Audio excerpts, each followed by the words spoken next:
This is me on what started out as a normal day. I'm making funny faces here, but this was pretty scary for me. I was alone on a train when a stranger started yelling at me. I started recording on my phone, showing my face and not the stranger's face, just in case something bad happened to me. Later, I decided to share part of that recording with other people who live in my city, just to say, hey everybody, be safe out there. This still happens in 2021. A woman to be submissive to God, submissive to men, and to be graceful, quiet, and lovely. That's what God called woman to be. Not go around trying to act like you're so powerful. That video showed up in a lot of places, including the very popular part of Reddit called PublicFreakout. I probably should have expected that, but to be honest, the next few days were kind of surreal. But I learned something from my cameo on PublicFreakout about empathy in the internet. To make that discovery make sense, I have to tell the story of a moment that was frightening. One of the questions the internet asked me about that day: what was the context? I got on a train. Everything looked normal. I sat down. A strange man who'd been sitting a ways away started talking. I didn't think that this was anything unusual because he looked like a tourist, and tourists complaining to city people is kind of just a normal part of life where I live. But then he really started going. And then he got really angry at me specifically. If you met some real men of God, you would know what it means to submit to God and man. Don't meet the wrong men. Meet a man of God, you'll understand why the Bible says to submit to God and man. I started recording on my phone. I didn't want to point a camera in the face of someone who was already yelling at me. Didn't seem like the safest idea, really. And my frightened brain figured that I could pass staring at the selfie camera as just looking at my phone like a normal human being. And I wasn't thinking super clearly at the time, at all, but I felt like if I moved, something worse might happen. When no one on the train stopped him, I think he interpreted that silence as agreement, and he started to plug his social media accounts. And he said that he would be even more famous if people weren't trying so desperately hard to cancel him. But because I proclaim the name of Christ, people hate me so much. Not only they take down my page, but want me canceled. Cancel culture. I already had 20K, it's lost. Now I'm at 3K, they're trying to shut that down. He went on screaming, and I stopped recording when he was so close that I thought he was going to notice that my selfie cam was on. He got to his stop. He left the train. I sat there and I pretended that everything was fine. I went where I was going. When I told the 2 people that I've told about this so far, I laughed about it like, hey, city living, am I right? But I didn't really sleep that night.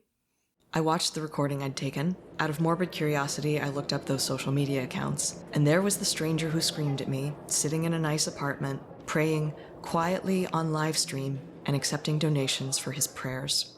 And that is when I decided to share what happened to me. Mostly as a warning to other people, but also, to be honest, because I was angry. I posted 40 seconds of a 6 or 7 minute yelling session titled "Angry Man Yells That I'm a Bad Woman," as if the title would make all of this funny.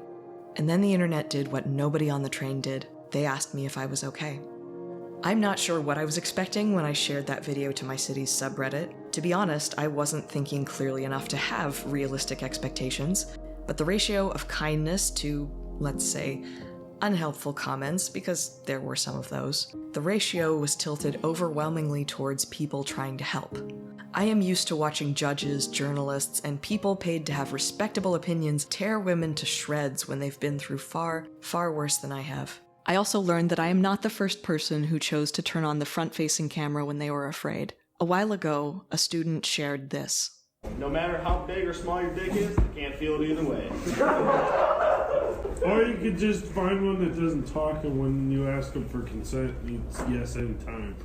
This video, originally posted to TikTok, shows the only girl in a tech class. Her classmates are loudly joking about sexual assault. You don't see any of her classmates.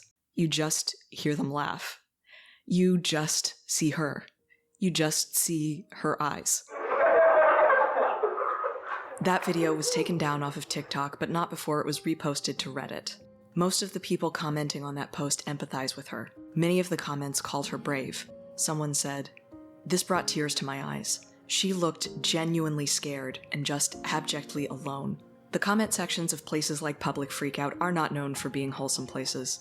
After all, their internet community is built around watching people behave badly in public. Conversations are usually about the person acting out. And yet, when the same audience watched 2 recordings of the faces of 2 women who were frightened, they wanted the people they were looking at to be okay.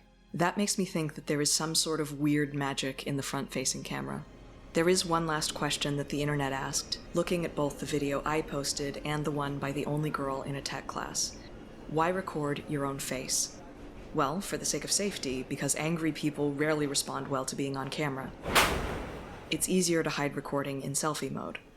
And then, to have a memory of a moment where you felt powerless, that gives you back a spark of agency. A memory that makes anyone you share it with hear something scary happen, but see the person who had to live through it. That critical combination seems to bring out empathy, even when your audience is an anonymous internet comment section. I guess you could say that a selfie can be a self-defense tactic. It is a defiant statement that this was real. This happened. Not just this happened, but this happened to me.